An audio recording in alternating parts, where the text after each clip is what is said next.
12월 이제 수요 예배 말씀의 주제가 기쁜 소식입니다.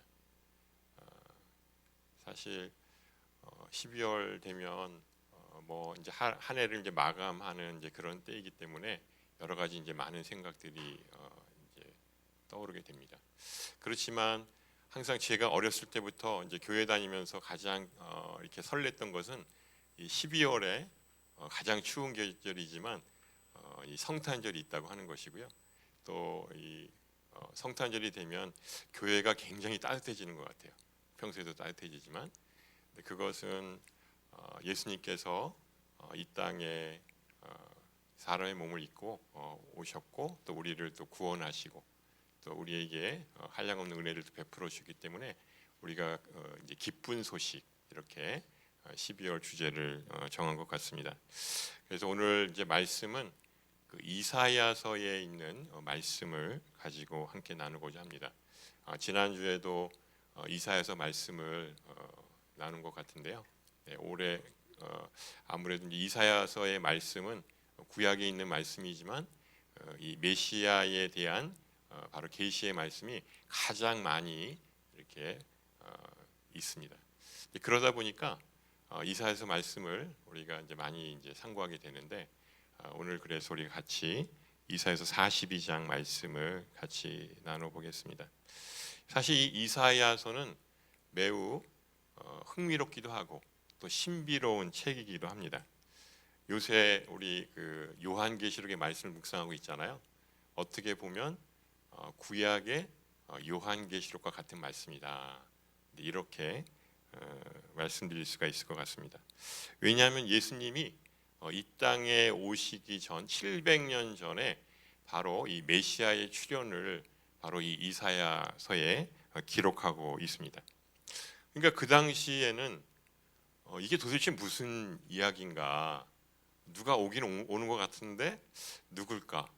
근데 이스라엘 사람들의 생각에는 전혀 이제 기대할 수 없는 그런 이제 말씀이었기 때문에 그 당시에는 이해할 수가 없었습니다. 그러니까 무려 700년 전에 기록된 말씀이니까 그때의 어떤 이스라엘의 시대적 상황으로서는 도저히 감을 잡을 수가 없었던 것이죠.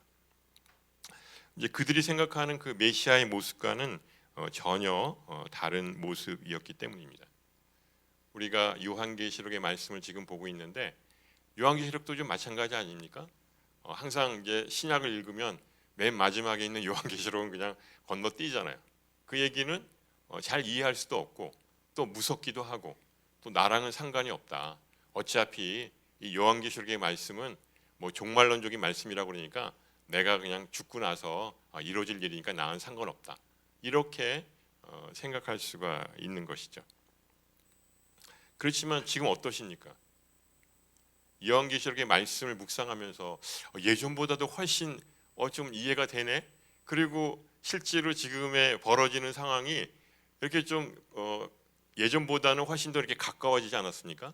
여러 가지 뭐 천재지변에 관한 내용도 이렇게 와닿기도 하고 세상이 점점 이렇게 종말론 쪽으로 가는 그런 모습들을 우리가 좀 피부로 느끼기 때문입니다. 그 이유는 뭐냐면 요한계시록의 말씀은 시간이 지나면 지날수록 이렇게 베일이 하나씩 벗겨지는 것처럼 벗겨져요. 그러니까 제가 어렸을 때만 하더라도 요한계시록 말씀 잘 몰랐어요. 너무 이제 환상적인 얘기들이 많이 나오고 그래서. 근데 지금은 이제 말씀을 보면 이렇게 한꺼풀 한꺼풀 벗겨지는 것처럼 이런 말씀이구나. 이제 이런 이제 생각을 이제 갖게 하는 것이죠. 그래서 이제 점점 더 하나님의 말씀이 선명해지는구나 이런 것들을 느끼게 합니다. 그 이사야서도 마찬가지입니다. 그 당시에는 잘 몰랐어요. 이게 도대체 무슨 말씀인지 잘 몰랐는데 점점 시간이 지나면서 이게 선명하게 드러나게 되는 것을 보게 됩니다. 이사야서는 66장으로 이루어져 있습니다. 그러니까 이 구약 이 선지서 중에서는 가장 장수가 많습니다. 뭐 예레미야서도 52장이죠. 물론 분량으로 많지만 장수가 가장 많은 게 바로 이 이사야서입니다. 또 66장 그러면 생각나는 게 있죠. 성경이 66권으로 이루어져 있잖아요. 그래서 이게 같이 66장 66권으로 또 맞춰지네. 또 그 이사야서를 읽어보면 1장서부터 39장으로 끊어지게 되고 40장서부터 66장으로 끊어져요. 그건 마치 구약이 39권으로 돼 있고 신약이 27권으로 돼 있는 것처럼 그런 구성을 갖고 있어요. 그래서 이 형식적인 구조가 이 성경이랑 같은 맥락을 이루고 있구나라고 하는 것을 알 수가 있습니다. 또 이 신약에 보면 이 구약의 말씀들을 많이 인용하거든요. 그런데 시편 다음으로 가장 많이 인용하는 말씀이에요. 그건 왜냐하면 이제 메시아의 이야기들이 나와 있기 때문에 이 신약에 보면 이사야서 말씀들을 많이 인용하는 것을 또 보게 됩니다. 그 이사야서를 쓴 저자는 바로 이사야 선지자죠. 그래서 이사야 선지자의 그런 활동은 그렇게 많이 드러나 있지는 않습니다. 다른 선지자들은 보통 그 선지서에서 자기의 어떤 이제 활약들을 많이 이렇게 기록을 하는데 이사야서가 있긴 하지만 거기에 보면 이사야서가 어떤 인물인지에 대해서는 이렇게 구체적으로 나오는 장면들이 별로 이제 없습니다. 하지만 우리가 이제 기억할 만한 것은 그 히스기야 왕, 그 히스기야 왕 때 그 아수르가 쳐들어와서 사실 거의 이제 멸망 직전까지 가게 되잖아요. 근데 가까스로 이제 하나님께서 이 남유다를 이제 회복시켜 주십니다. 그래서 좀 살만하니까 갑자기 하나님이 이제 너 이제 죽을 날이 얼마 남지 않았다. 그래서 이사야 선지자를 통해서 그 말씀을 전합니다. 너무나 이제 안타깝죠. 그래서 그 면벽, 이 벽을 보면서 간절하게 기도합니다. 그리고 나서 이 히스기야의 이 수명을 15년 연장시켜 주시죠. 그래서 이사야 선지자가 너 죽을 거야 이렇게 얘기를 했는데 돌아서면서 다시 나오면서 다시 전해라. 15년 다시 산다고 얘기해라. 그러니까 이 선지자로서의 좀 체면은 좀 구겼죠. 하지만 선지자는 그렇게 하나님의 말씀을 가감 없이 전하는 사람이라고 하는 것을 알 수가 있는 것입니다. 그 이사야 선지자는 왕족 출신이라고 알려져 있고요. 이 죽을 때는 그 히스기야 왕의 아들인 바로 이 므낫세 왕에 의해서 톱으로 몸이 잘라져서 순교했다는 그런 기록이 있습니다. 이 이사야서의 말씀을 우리가 이제 좀 살펴보자면 39장까지는 이스라엘의 죄악으로 인한 심판을 이야기하고 있습니다. 그러니까 이 남유다가 이 하나님의 말씀을 외면하고 우상을 숭배하는 것들을 통해서 이제 심판의 이야기가 이제 계속 나옵니다. 그리고 이제 40장서부터 66장까지는 이스라엘의 구원과 회복에 대한 이야기를 하고 있는 것이죠. 그래서 보통 이 40장 이후로는 이 바벨론의 70년 포로 생활을 하고 나서 다시 돌아와서 이스라엘을 재건하는 그러한 뉘앙스를 풍기고 있는 것입니다. 그래서 이스라엘 백성들이 다시 예루살렘에 돌아와서 이 재건하는 내용으로 이 분위기가 급반전하는 것을 보게 됩니다. 39장까지는 계속 심판의 얘기가 나오다가 40장서부터는 갑자기 분위기가 확 바뀝니다. 어떻게 바뀔까요? 40장 1절 2절에 보면 이렇게 나와 있습니다. 한번 같이 읽어보겠습니다. 시작. 너희의 하나님이 이르시되 너희는 위로하라. 내 백성을 위로하라. 너희는 예루살렘의 마음에 닿도록 말하며 그것에게 외치라. 그 노역의 때가 끝났고 그 죄악이 사함을 받았느니라. 그의 모든 죄로 말미암아 여호와의 손에서 벌을 배나 받았느니라. 할지니라 하시니라. 네. 그러니까 그 노역의 때가 지났다. 70년의 이제 포로 생활은 끝이 났고 다시 해방이 되어서 너희들이 이제 자유롭게 이스라엘을 재건할 때가 됐다. 이렇게 얘기를 합니다. 그래서 이 40장 이후부터는 그 이스라엘을 구원할 이 메시아가 오실 것을 소망하고 노래하고 있습니다. 그러니까 그 전까지는 이렇게 마치 베일에 가려진 것처럼 그렇게 메시아의 모습이 잘 보이질 않습니다. 이것을 보통 계시라고 얘기하죠. 계시는 우리가 지식적으로 뭘 막 알아서 이렇게 깨우치는 게 아니라 하나님께서 이렇게 보자기를 벗겨 주셔야 돼요. 보자기가 이렇게 덮여져 있는데 그걸 하나님이 벗겨 주시면 이런 내용이나 이렇게 알게 되는 거예요. 그래서 이 성경의 말씀이 이 신비로운 것은 뭐냐면 오히려 그 지식적으로 많이 알고 있던 바리새인들이나 서기관들은 잘 몰라요.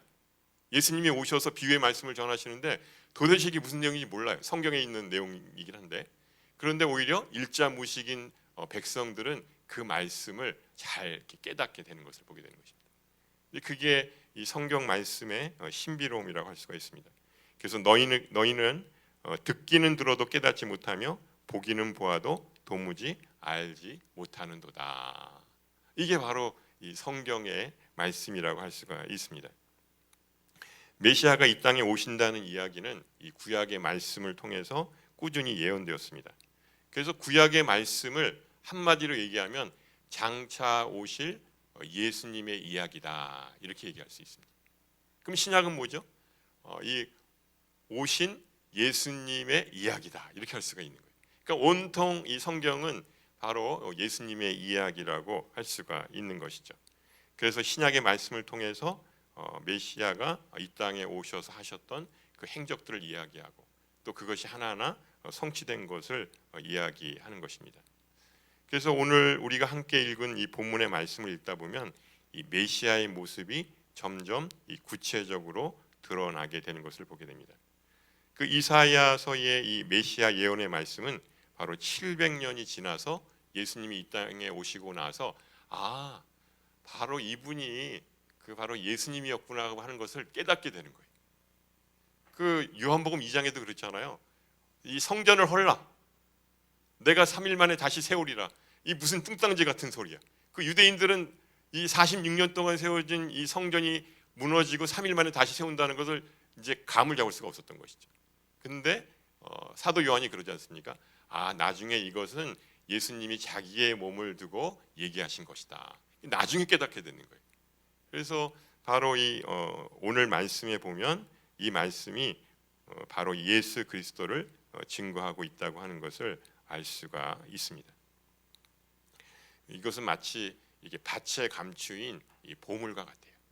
어떤 농부가 이렇게 소작을 하는데 보니까 그 밭에 보물이 있는 거예요. 그래서 어떻게 하죠? 자기가 갖고 있는 거 모든 것을 몽땅 다 팔아서 그 밭을 삽니다. 왜냐하면 그 안에 보물이 있으니까.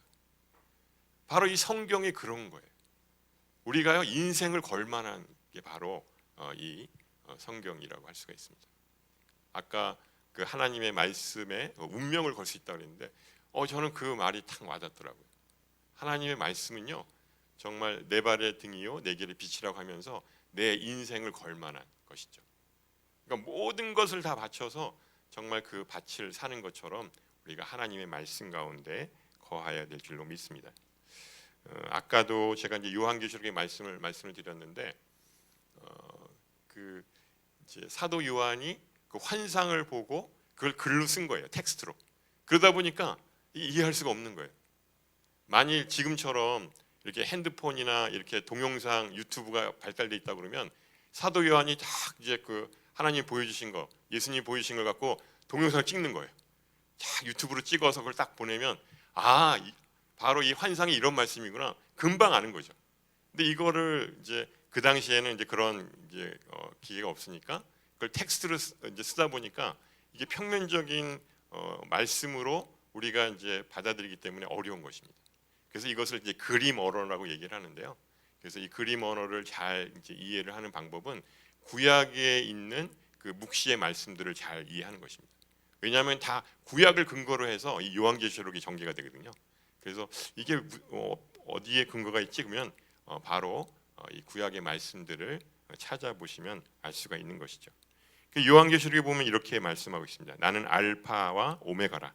이제도 있고 전에도 있고 장차 올 자요 전능한 자라. 그 예수님은 바로 시간을 초월하신 분이죠. 그렇기 때문에 예수님이 700년 전에 이 땅에 오시겠다고 하는 말씀이 바로 이사야에 기록된 것이 전혀 이상한 것이 아닙니다. 시간과 공간을 초월하신 분이니까 700년 전에 예수님의 그 출현을 이사야서가 말씀하고 있는 것입니다. 이 이사야서에 보면 이 하나님의 종의 노래가 4군데 나옵니다. 그러니까 오늘 말씀은 그 4군데 중에 첫 번째 노래에 해당이 됩니다. 바로 이 42장에 나오는 말씀이고요. 또 49장, 또 50장, 52장, 53장 이렇게 4군데에 바로 하나님의 종의 노래가 나와 있습니다. 그래서 이제 오늘 말씀의 결론을 미리 말씀을 드리는 게 좋을 것 같습니다. 결론적으로 말씀드리자면 우리에게 기쁜 소식을 전하는 종은 바로 누구를 말하는 것일까요? 예수님이죠. 네, 그냥 예수님이에요. 그래서 오늘 말씀은 예수님이 어떠한 기쁜 소식을 우리에게 전했는가, 그것을 우리가 함께 나누고 싶습니다. 첫 번째 기쁜 소식으로 예수님은 이 땅에 공의를 세우시는 분이라는 사실입니다. 그래서 1절에서 3절 말씀 우리 같이 한번 읽어보겠습니다. 시작. 내가 붙잡아 세운 내 종을 보라. 내가 뽑았고 내가 기뻐하는 내 종을 보라. 내가 내 영을 그에게 불어넣었으니 그가 민족에게 공의를 가져다 줄 것이다. 그는 소리치거나 목소리를 높이지 않고 거리에서는 목소리를 내지 않을 것이다. 그는 상한 갈대를 꺾지 않고 불길이 약해진 심지를 끄지 않을 것이다. 그는 성실히 공의를 베풀고. 그러니까 이 이스라엘의 그 부조리한 상황 속에서 이 포로 생활을 하고 이 고통 속에서 살아야만 했습니다. 하나님을 외면하고 또 우상 숭배에 빠져 있던 이 남유다는 이 외적의 침략에 의해서 멸망당해야 했던 것입니다. 그래서 그들이 그렇게 자랑스러워했던 그 예루살렘에 있는 하나님의 성전이 돌 위에 돌 하나 남기지 않고 몽땅 무너져 버리고 만 것입니다. 그 이스라엘 백성들은 너무나 큰 충격에 빠졌죠. 그렇지만 하나님은 공의의 하나님이십니다. 이 땅에 정의와 공의가 온전히 세워지기를 원하셨습니다. 사실 이스라엘 사람들이 원했던 메시아는 다윗이었습니다. 장차 오실 메시아가 다윗과 같이 오실 줄 알았습니다. 그런데 그는 어떤 분이죠? 소리치거나 목소리를 높이지 않습니다. 개선장군처럼 그 백마를 타고 그 예루살렘 성 입성하면서 큰 소리로 외칠 줄 알았는데 여기에 보면 소리치거나 목소리를 높이지 않았다는 거예요. 그러니까 그들이 생각했던 다윗의 모습과는 전혀 달랐습니다. 심지어는 이렇게 얘기를 합니다. 상한 갈대를 꺾지 않고 불길이 약해진 심지를 끄지 않았다. 갈대가 어떤 식물이죠? 가장 연약한 식물입니다. 바람에 의해서 이리저리 흩날리고 그러다가 어느 순간인가 꺾여져 버리고 마는 것이죠. 이번에 눈이 엄청 많이 왔잖아요. 거의 그 50cm 이상 왔다고 그러는데 제가 이제 매번 이렇게 돌아다니는 산책로가 있거든요. 총신대. 근데 나무가요, 그 아름들이 소나무들이 전부 다 꺾어져 가지고요 길을 다 막고 있더라고요. 어마어마하더라고요. 이번에 눈으로 인해서 소나무들 여기 비전 빌리지 한 30그루 정도가 이제 꺾어졌다고 그러는데 전체적으로 따지면은 엄청난 그런 이제 해를 입은 것입니다. 근데 이 상한 갈대도 마찬가지로 이렇게 이리저리 흔들리다가 어느 순간에 딱 꺾어지는 거죠. 그게 바로 상한 갈대죠. 근데 이런 갈대는 쓸모가 없기 때문에 그냥 뽑아버리고 마는 것입니다. 또 꺼져가는 심지와도 같다, 이렇게 말을 하는 것이죠. 아니 불이 붙어야 그게 어떤 초로서 역할을 하는데 꺼진 것은 아무 소용이 없지 않습니까? 그러니까 아무 쓸모도 없는 존재입니다. 이와 같은 존재가 바로 누구와 같겠습니까? 그것은 바로 이스라엘 자신이었습니다. 주변 강대국들에 비해서 너무나 작고 초라했습니다. 북이스라엘은 아수르에 의해서 멸망당했습니다. 심지어는 완전히 그 정체성을 잃어버릴 정도로 오히려 같은 동족인 유대인들의 경멸의 대상이 돼버리고 말았던 것입니다. 남유다는 바벨론에 의해서 멸망당했습니다. 그래서 70년 포로 생활을 거쳐서 겨우 예루살렘으로 돌아온 그런 초라한 신세로 전락하고 만 것입니다. 하지만 하나님은 이러한 쓸데없는 이스라엘을 버리시지 않으셨습니다. 결국 상한 갈대도 꺾지 않으시고 꺼져가는 심지도 끄지 않으시는 분이 바로 우리 예수님인 것이죠. 예수님은 하나님의 아들이십니다. 전지전능하시고 또 무소부재하신 창조주 하나님이신 것입니다. 하지만 더럽고 냄새나는 그런 육신의 몸을 입고 이 땅에 오신 것입니다. 왜 그렇게 오셨죠? 하나님의 아들이신데 왜 그렇게 초라하고 냄새나는 모습으로 오셨습니까? 상한 갈대와 같고 꺼져가는 심지와 같은 우리들을 구원하시기 위해서입니다. 그 사랑과 열심을 아십니까? 예수님이 바로 나 때문에 이 땅에 오신 것을 아십니까? 우리 모두는 다 상한 갈대입니다. 우리 모두는 다 꺼져가는 심지입니다. 하지만 예수님이 우리와 함께 하시기 때문에 우리는 바로 하나님의 택하신 족속이요 왕 같은 제사장들이요 거룩한 나라요 그의 소유된 백성이 된 것입니다. 할렐루야. 얼마나 놀라운 일입니까? 그리고 또 예수님은 우리를 구원하시기 위해서 스스로 상한 갈대가 되셨습니다. 예수님 우리를 너무나도 사랑하시기 때문에 스스로 꺼져가는 심지가 되신 것입니다. 예수님은 유대인들보다 이방인들을 더 사랑하셨습니다. 예수님은 바로 유대인이었습니다. 그렇지만 자신의 동족인 유대인을 사랑하는 것보다도 이방인들을 더 사랑하셨습니다. 그래서 열방 땅끝까지 이방에게 복음을 전해라 이렇게 명령하셨던 것이죠. 예수님은 의인보다 죄인들을 더 사랑하셨습니다. 그래서 창녀와 세리 이런 그 당시에 아무도 상대하지 않았던 죄인들과 함께 먹고 마시고 그들을 구원해 주셨습니다. 예수님은 부자보다 가난한 사람들을 더 사랑하셨습니다. 가난한 자는 복이 있나니 천국이 그들의 것임이라고 말씀하셨습니다. 예수님은 학식이 많은 사람들보다도 그렇지 못한 사람들을 더욱 사랑하셨습니다. 그래서 바리새인들과 또한 서기관들보다도 연약한 정말 그 꺼져가는 심지와 같고 상한 갈대와 같은 그러한 무리들을 사랑하신 것이죠. 예수님은 이 땅에 공의를 세우시기 위해서 오셨습니다. 이를 위해서 하나님은 친히 예수님을 세우셨고 또 직접 뽑으셨고 또 가장 기뻐하는 사랑하는 아들을 종으로 삼아서 공의를 세우시기 위해서 이 땅에 보내주신 것입니다. 그리고 친히 하나님의 영을 그에게 불어넣어 주셨습니다.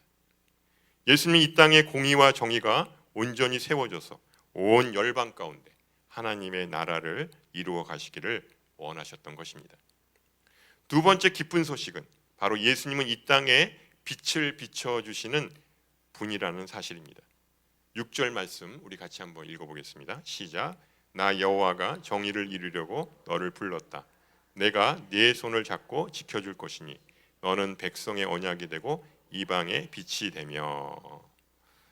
예수님은 바로 하나님의 종으로 어두움으로 캄캄한 이 땅에 빛을 비춰주시기 위해서 오셨습니다. 그러니까 그 전에 우리는 어땠습니까? 모두가 다 시각장애인, 소경들이었습니다. 아무것도 제대로 볼 수가 없었습니다. 눈도 보이지 않았는데 또한 생명도 없었습니다. 그건 뭐죠? 시체와 같은 좀비였던 것입니다. 하지만 그 안에 생명이 있었으니 그 생명은 바로 사람들의 빛이라. 빛이 어둠의 빛이 돼 어둠이 깨닫지 못하더라. 이 생명의 빛이 바로 우리에게 비춰진 것입니다. 예수님이 이 땅에 오심으로 인해서 어둠은 물러가고 그리고 찬란한 빛이 비춰지게 된 것입니다. 이제 생명이 없던 우리에게 생명의 빛이 비춰지게 되고 비로소 하나님과의 관계를 다시 회복하게 된 것이죠. 누구 때문에요? 바로 예수님 때문에 그렇게 된 것입니다. 빛 대신 예수님 때문에 그렇게 된 것입니다. 이 빛이 되신 예수님은 바로 백성의 언약이 되고 또 이방의 빛이 되셨다 이렇게 말씀하고 있습니다. 저는 이 말씀을 보고 좀 많이 이렇게 놀랍다 이런 생각을 가졌어요. 왜냐하면 이 구약이라고 하는 때는 어떤 상황입니까? 그 유대인들은 항상 선민 의식에 사로잡혀 있었고 이방인들하고 뭐 같이 식사도 하지 않고 말도 섞지 않는 아주 철저하게 배타적인 그런 사람들이었잖아요. 근데 바로 이 이사야서에 보면 바로 이 하나님의 종이 이방의 빛이 되셨다 이렇게 말씀을 하고 있습니다. 그래서 벌써 이 이사야서의 말씀에 보면 우리가 잘 알고 있는 마태복음 28장에 나오는 땅 끝까지 이르러 내 증인이 되라고 하신 그 예수님의 명령이 여기에 나타나 있는 것을 보게 됩니다. 이사야서 49장 6절에 보시면 이렇게 나와 있습니다. 우리 같이 한번 읽어보겠습니다. 그가 이르시되 나의 종이 되어 야곱의 지파를 일으키며 이스라엘 중에 보존된 자를 돌아오게 할 것은 매우 쉬운 일이라. 내가 또 너를 이방의 빛으로 삼아 나의 구원을 베풀어서 땅끝까지 이르게 하리라. 그러니까 그 당시 유대인으로서는 도저히 받아들일 수 없는 말이었고요, 이해할 수 없는 말이었어요. 이방의 빛이 된다고 하는 게 이게 말이 되느냐? 구원은 오직 우리 유대인들에게만 있다고 생각했는데 이방의 빛이라고 얘기했을 때 그걸 어떻게 받아들일 수가 있었겠습니까? 그래서 이 말씀을 우리가 생각하면서 우리 모두가 이 생명의 복음을 전하는 그리스도의 담대한 증인들이 되시기를 주님의 이름으로 축원합니다. 세 번째 기쁜 소식은 예수님은 이 땅의 유일한 주인이라는 사실입니다. 우리 7절 말씀 같이 한번 읽어보겠습니다. 시작. 눈먼 사람들의 눈을 뜨게 하고 갇힌 사람들을 감옥에서 나오게 하고 어둠 속에 앉은 사람들을 지하 감옥에서 풀어줄 것이다. 이 말씀 어디서 많이 들은 것 같지 않습니까? 예수님이 공생애를 시작하시면서 유대인들이 있던 회당에서 이렇게 선포하셨던 것이죠. 누가복음 4장 18절 19절 말씀인데요. 우리 같이 한번 읽어보겠습니다. 시작. 뒤에 영이 내게 내리셨다. 이는 하나님께서 내게 기름을 부으셔서 가난한 사람들에게 복음을 전파하도록 하기 위해서다. 하나님께서는 포로된 사람들에게 자유를, 못 보는 사람들에게 다시 볼 수 있음을, 억눌린 사람들에게 해방을 선포하기에 나를 보내셨다. 그러니까 예수님이 이 땅에 오셔서 하셨던 이 공생의 첫 시작에 하셨던 말씀이 바로 이 세 번째 기쁜 소식이 되는 것이죠. 그래서 이 땅의 유일한 주인은 오직 예수 그리스도 한 분밖에 없다고 하는 것을 알 수가 있습니다. 그 주의 길을 예비한 사람이 있었죠. 누구죠? 세례 요한이죠. 그 세례 요한이 그 예수님에게 세례를 줍니다. 왜냐하면 나는 그의 이 신들매도 풀지 못할 정도로 그는 위대한 메시아다. 이렇게 알고 있었거든요. 근데 예수님이 하시는 행적을 보니까 메시아 같지가 않은 거예요. 세례 요한이 생각하는 그 메시아 상과 다 틀린 거예요. 유대인들 다 마찬가지죠. 예수님의 모습을 보면 분명히 메시아라고 얘기를 하는 사람들이 있는데 그 하는 행동을 봐서는 너무나 자기네들이 생각했던 그런 메시아의 상과 틀렸던 것이죠. 그래가지고 이 세례 요한이 감옥에 갇혔습니다. 제자들에게 이렇게 부탁을 합니다. 야, 그 예수님한테 가서 정말 우리가 메시아로 알고 있는데 진짜 메시아인지 메시아가 맞냐고 물어보라고 하는 것입니다. 그러니까 이 세례 요한도 헷갈린 것이죠. 그래서 이렇게 제자들을 통해서 예수님께 물어봅니다. 오실 메시아가 당신이 맞습니까? 아니면 다른 사람을 기다려야 합니까? 그러니까 세례 요한도 그 당시까지만 하더라도 이게 이제 왔다 갔다 했던 거예요. 그랬더니 예수님이 뭐라고 말씀하셨죠? 이렇게 말씀하셨습니다. 맹인이 보며 못 걷는 사람이 걸으며 나병 환자가 깨끗함을 받으며 못 듣는 자가 들으며 죽은 자가 살아나며 가난한 자에게 복음이 전파된다 하라. 세례 요한을 통해서 물어봤을 때 그래 맞아 내가 세례 요한 이렇게 하지 않고요. 구체적인 그런 이 행동을 보여주신 거예요. 맹인이 본다. 여태까지 소경이 눈을 뜬 걸 본 적이 있느냐? 메시아 외에는 이런 기적을 행할 수가 없다. 못 걷는 사람이 걸을 수 있었느냐? 나병 환자가 깨끗함을 받을 수가 있었느냐? 못 듣는 자가 들으며 죽은 자가 살아나며 가난한 자에게 복음이 전파된다. 이건 다 메시아가 할 수 있는 그런 이적이었던 것이죠. 이게 이사야서부터 계속 끊임없이 바로 이 메시아의 이 모습을 이야기해주고 있는 것입니다. 그래서 이제 하나님의 이제 본격적인 이제 구원 사역이 시작이 되고 이제 이루어지는 것을 보게 됩니다. 예수님은 우리를 위해서 십자가에 달려 돌아가셨습니다. 그것으로 끝났나요? 그랬다면 그냥 위대한 위인으로 남았겠죠. 이 자리에 우리 모이지도 않았을 겁니다. 그렇지만 예수님은 십자가에 달려 돌아가시고 바로 3일 만에 다시 부활을 하셨습니다. 우리에게 영생의 축복을 주셨습니다. 이 땅의 유일한 소망은 바로 예수님 한 분밖에 없습니다. 예수님만이 우리의 유일한 주인이 되시는 것입니다. 많은 사람들이 예수님 외에 많은 존재들을 자기의 주인으로 삼았지만 헛된 것이 되고 말았습니다. 세상 보십시오. 그 자기들이 원하는 우상을 섬기는 건 뭐죠? 자기들이 갖고 있는 욕심을 투영한 게 우상이 아닙니까? 사람이 만든 게 우상이거든요. 근데 거기에 절을 하고 그것을 숭배합니다. 나중에 그 종말이 어떻게 됩니까? 다들 사망의 길로 가게 되는 것을 보게 됩니다. 예수님만이 바로 우리의 유일한 주인이 되십니다. 이 땅에 진정한 기쁜 소식을 전하는 분은 오직 예수님 한 분밖에 없습니다. 우리가 살고 있는 이 세상 갈수록 삭막해지고 또 사랑도 점점 식어갑니다. 그래서 그 마태복음에 보면 이 세상 징조를 이렇게 얘기하고 있어요. 불법이 성행하고 사랑이 식어간다. 지금 그런 시대 아닙니까? 똑같죠. 네. 얼마나 불법이 성행합니까? 뭐 거짓말을 하더라도 그냥 천연덕스럽게 전혀 부끄러워하지 않는 세상. 또 사랑이 점점 식어갑니다. 근데 세상은 그렇다고 해요.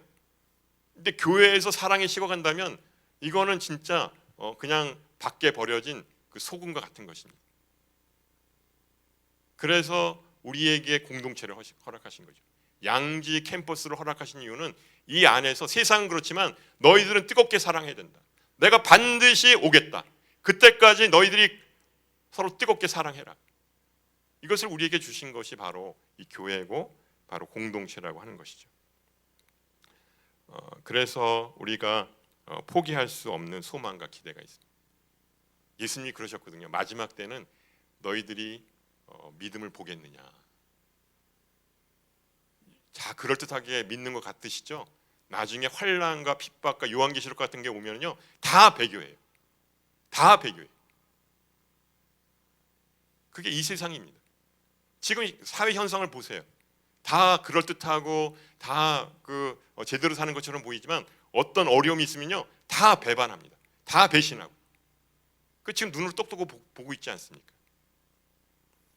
그래서 우리가 살고 있는 세상은 오직 예수 그리스도 한 분밖에 없고요. 세상 끝날까지 함께 하시겠다. 저는 그 약속을 믿거든요. 예수님 분명히 마지막 때에 세상 끝날까지 우리와 함께 하시고 반드시 오시겠다고 약속하신 것입니다. 이 12월은 추운 날이죠. 예전에는 뭐 사만사원 이렇게 했지만 지금은 그냥 계속 춥더라고요. 그래서 확실히 이제 기상 이상이다 이런 생각이 드는데, 그렇지만 그 예수님의 성탄이 있기 때문에 가장 따뜻하고 또 가장 기쁜 계절이 되는 줄로 믿습니다. 사랑하는 우리 양지 성도 여러분들, 이 땅에 진정한 공의를 세우시고 또 생명의 빛이 되시며 또 우일의 유일한 주인이 되신 예수님을 우리 이웃들에게 전하지 않으시겠습니까? 다음 주가 어떤 날이죠? 크리스마스 포유. 다들 초청하셨습니까? 보니까 몇 명 안 돼요. 네. 이렇게 어려운 때 우리 주변에 있는 아직 하나님을 알지 못하는 분들을 초청해야 되지 않습니까? 크리스마스 포유, 여기에 계신 분들 한 명씩 꼭 초청을 하시기 바랍니다.